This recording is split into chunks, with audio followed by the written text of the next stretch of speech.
Zuri earns $52,000 a year. Her friend Naomi earns $91,000. Naomi has the nicer car, the bigger apartment, the better job title. And last month, Naomi quietly borrowed $40 from Zuri to cover gas. Both women are wrong about who is actually winning, because the number printed on your paycheck has almost nothing to do with whether you are stable. A 2025 Goldman Sachs report found that 40% of households earning over $500,000 still feel like they live paycheck to paycheck, 40%. $500,000 a year, and they feel broke. Meanwhile, Zuri, on $52,000, has not lost a single night of sleep over money in 3 years. She follows exactly one rule: not a budget with 40 categories, not a spreadsheet she updates every night before bed. One rule, one number she protects with her life. And by the end of this video, you will know exactly what it is. Here's the strange part that almost nobody understands. Most people think financial stability is a destination, a salary, a net worth, a magic figure where the fear finally goes quiet. So they chase the raise. They get the raise. And somehow the fear does not stop. The U.S. personal saving rate sits at roughly 5% right now. That means the average American spends 95 cents of every single dollar they earn after tax. 95 cents. When 95% of your income is already committed, a raise does not free you. It just quietly funds a slightly more expensive version of the same trap. 48% of Americans save only whatever is left over after the bills are paid. And what is left over for most people is nothing at all. The median emergency fund in this entire country is $500, not $5,000, $500. That is one transmission repair away from a full-blown crisis. 32% of Americans have no emergency fund whatsoever. 29% could not cover a surprise $400 bill tomorrow. The problem was never how much money they made. The problem is a single number that nobody ever taught them to watch. Here is exactly what the data shows. Let us keep this fair. Let us actually put Zuri and Naomi side by side and look at the real math. Same city, same age, 31 years old, same college, more or less the same start in life. Naomi out-earns Zuri by $39,000 every single year. On paper, Naomi should be decades ahead of her friend. So let us follow the actual money. Naomi's take-home pay is about $5,800 a month after taxes. Her rent on the nicer apartment is $2,300. Her car payment on the leased sedan is $640. Then come the subscriptions, the dining out, the small constant upgrades. That is another $1,800, give or take. By the time the month actually ends, Naomi has spent $5,700 of her $5,800. She saves about $100, but only in a month when nothing breaks.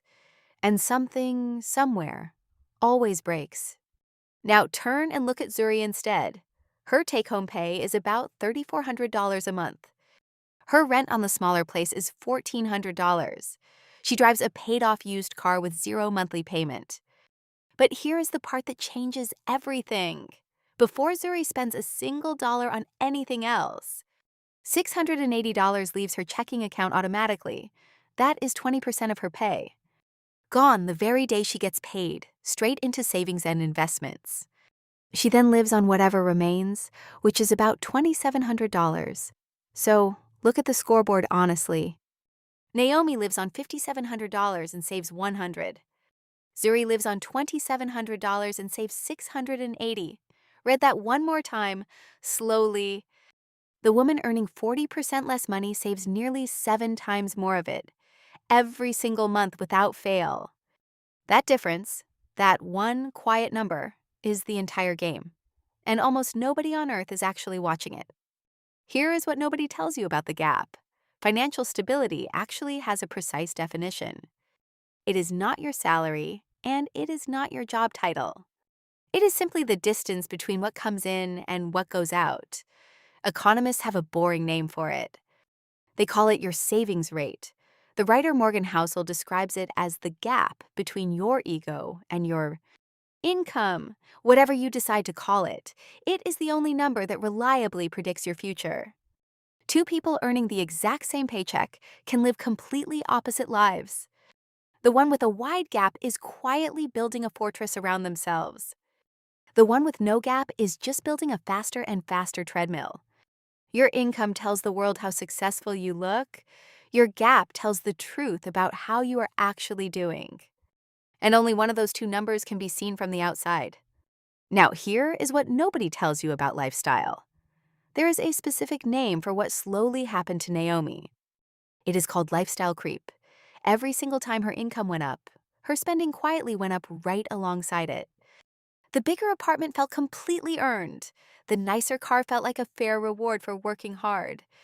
None of it ever felt reckless in the moment. And that is exactly the trap. Lifestyle creep never once feels reckless. It always feels like progress. It feels like you are finally arriving. But run the actual math on it. If your spending rises every time your income rises, then your gap stays frozen at exactly the same size. You can double your salary, triple it even, and never get 1 inch closer to stable. That is precisely how a person earning $500,000 can still feel completely broke. They did not fail to earn enough money. They failed to protect the gap.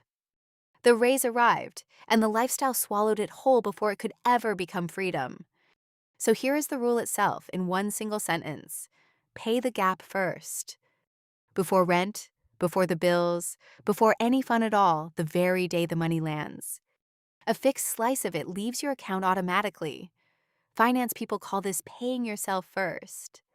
It is the single most powerful idea in all of personal finance, and it is almost insultingly simple. You do not budget whatever is left over and quietly hope to save it. You save first by force on autopilot, and then you live on whatever remains. The order is the entire trick. Save then spend builds real and lasting wealth. Spend then save just builds a long list of excuses. Same income, same person. Completely opposite outcomes. The only difference between them is which one of those two actions happens first. Now here is why automatic always beats disciplined. Zuri is not actually more disciplined than Naomi. And this is the part almost everyone gets wrong. Zuri did not win with willpower.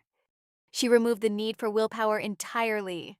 The transfer happens automatically on payday before she ever sees the money, before she gets any chance to talk herself out of it. You simply cannot spend what never reaches your checking account in the first place. Willpower always fails eventually, usually at 11 at night with a shopping cart full of things you almost need. But automation never gets tired. It never has a stressful week. It does not negotiate with you. It just quietly moves the money every single time forever, without complaint. The truly minimalist version of managing money is not 40 strict rules that you white-knuckle your way through. It is one single rule that you automate one time, and then completely forget about. And here is the genuinely minimalist part of all this. Most budgets die for the exact same reason most diets die. There are simply too many rules to follow. You try to track 40 separate categories. You log every coffee and every snack, and within about 3 weeks, you quietly give up entirely. So do not do that. This one rule asks you to watch exactly one number, and that number is your gap. Did the automatic transfer actually go out this month? Yes? Then congratulations, you are completely done. Spend every remaining dollar however you genuinely like, with zero guilt attached. And that is the freedom that nobody ever mentions out loud. When the saving is already handled before you wake up, the spending stops being scary. Zuri does not agonize over a $15 lunch with friends. Her entire future was already funded at 9 in the morning on payday. The latte was never actually the problem. The unwatched, unprotected gap was always the real problem. So what does that protected gap actually buy you in real life? Start with 20% if you can possibly manage it. Start with 10% if money is genuinely tight right now. Start with even 1%, automated, because 1% on autopilot beats a perfect plan you never actually begin. Because that gap is not just a savings number sitting in an account. It is an emergency fund, so that a $500 car repair becomes a mildly annoying Tuesday instead of a complete disaster. It is options, the real ability to leave a bad job, a bad city, or a bad relationship without being financially trapped there. Morgan Housel said it best of anyone. Wealth, he wrote, is what you do not see. It is the expensive car that was never bought. It is the upgrade that was politely declined. The gap is completely invisible to everyone around you. And that is exactly the reason it is so quietly powerful. Nobody else can ever see your stability, but you will feel it on every single night that you do not lie awake in the dark doing anxious math. Now, here is what nobody tells you about why we overspend in the first place. It is almost never about the actual things we buy. It is about the people we are quietly comparing ourselves to. Naomi did not really want a $600 car payment. She wanted to feel like she was keeping up with everyone. Every upgrade was a small answer to a silent question. Am I doing as well as the people around me?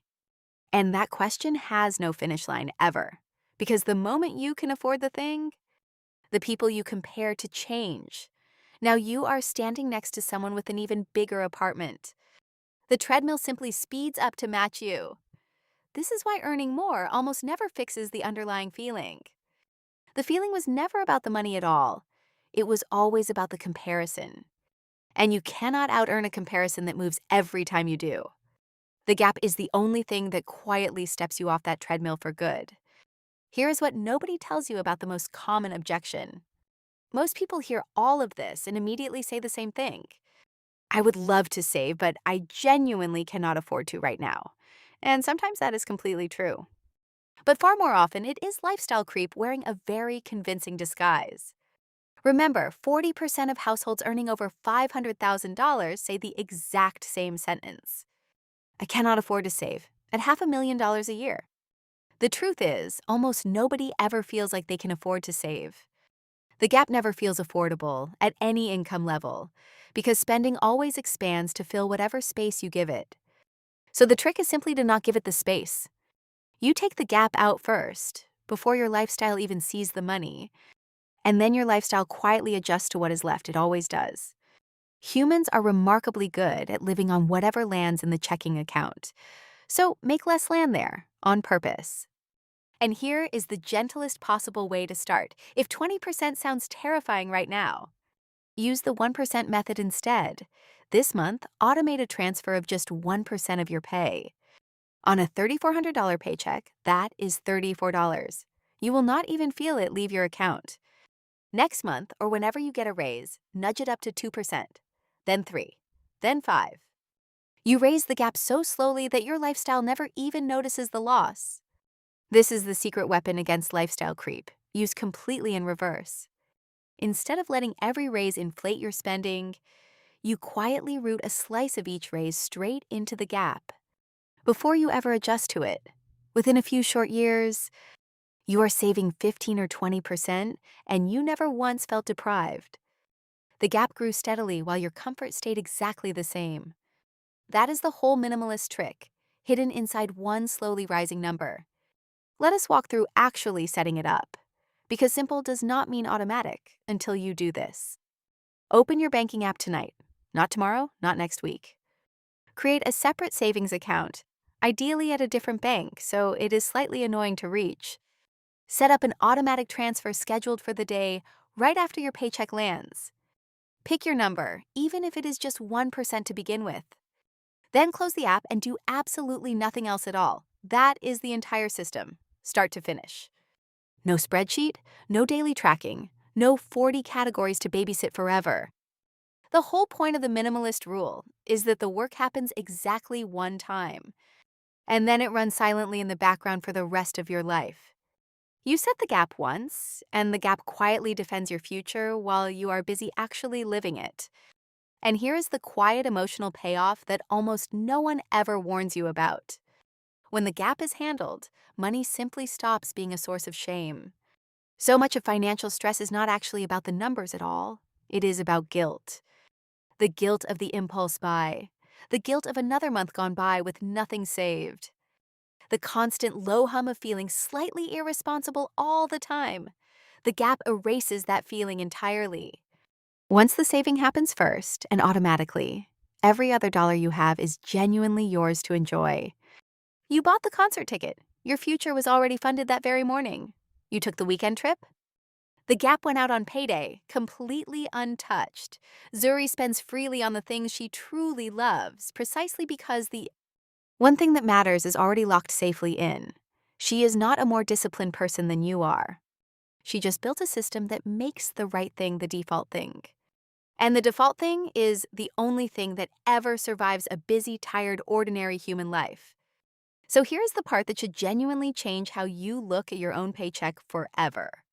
Your income is almost completely irrelevant to whether you become financially stable. Read that one sentence again, very slowly. The raise you are quietly waiting for is not going to save you. The 40% of half-millionaires who feel broke have already proven that beyond any doubt at all. More money poured into an unprotected gap simply drains away faster and louder. Stability was never a specific number sitting in your bank account. It was always just the distance between what comes in and what goes out. That is the entire secret, start to finish. Not earn more, not budget harder. Just protect one single number automatically, and then defend it fiercely from your own future raises. The person who guards a small gap will quietly beat the person who wastes a large income. Every single time. Without any drama at all for the rest of their life. So here's the one concrete thing to actually go and do today. Pick a number, any number at all. 20%, 10%, even 1% to start. Then set up the automatic transfer for the day right after payday and make it happen before anything else touches the money. After that, go and live your entire life and finally stop watching the coffee. The single most important financial decision you can ever make is knowing the difference between a strategy that is right for you and a strategy that is merely right for someone else. Naomi's life looks better in every single photograph she ever posts. Zuri sleeps better every single night of the week. Do the honest math on which one of those you actually want for yourself.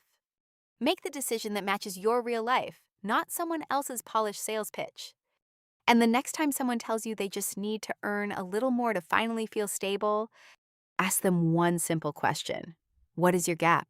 Because that number, and not your salary, is the only one that has ever truly mattered.